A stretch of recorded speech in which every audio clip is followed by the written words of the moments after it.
今天我要做一个加了油浸小番茄的恰巴塔。小番茄这样烤完了，酸酸甜甜的。这样做的恰巴塔不用加任何东西，就空口吃都觉得特别好吃。现在气温越来越高了，我和面都是用的冰水，这样它不容易很快发起来。加了油浸小番茄，这个油可以少放一点。还有姐妹过来问我能不能不放油，不放油也行，可能就是口感差一点。然后做这个面包，我用的就是这个日式吐司粉，我感觉这个面粉的成功率很高，因为我之前也用过其他的高筋面粉，做出来确实不一样。这个面粉不管你做吐司呀，像恰巴塔、欧包、麦芬，反正我觉得都很好。一袋面粉是1000克，然后如果做恰巴塔的话，一次300克能做3次，剩一点，3次6个，然后就是18个恰巴塔，我觉得还是很划算的。这个面粉还是搅到没有干粉，就放到冰箱里静置水和30分钟，时间到了就把它拿出来做第一次拉伸折叠。现在还有好多姐妹不知道，就是说问我每次要多长时间，就是半小时。你半小时拿出来直接做这个拉伸折叠，直到拉不动为止，然后还是把它放到冰箱里。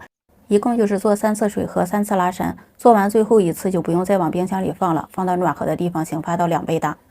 拉伸折叠做到后面的时候，面就不怎么沾盆了，所以它不太好拉，一拉就起来了。你就像我这样把它摔打几下。给你们看一下发好的面就是这个状态，揉面垫上多来点干面，然后面的上面也来点干面，把它倒扣过来。这个面还是比较粘手，如果觉得不好操作的话，你们就戴上手套，然后也是哪儿粘手你就往哪儿撒点干面。有好多姐妹都说想试试油浸小番茄，但是觉得油多就比较害怕。其实你们可以把油减量，我这个做的油就不多，然后我上次放的油多，我觉得到最后这个油也没什么用，就都倒掉了，也挺浪费的。做好的面现在有点紧，放着松弛个10到15分钟吧。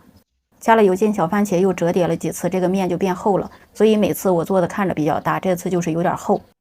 不管薄厚，它这个面粉的总量都是300克，所以还是分6个，大小是不变的。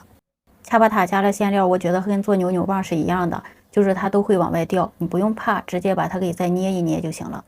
这次加了油浸小番茄，我感觉比上次做的扭扭棒更好吃。我上次是加的菠菜，然后玉米粒儿还有肠。做好的生胚把它移到烤盘上2次醒发。2次醒发像现在这个温度的话，我觉得20多分钟就行了。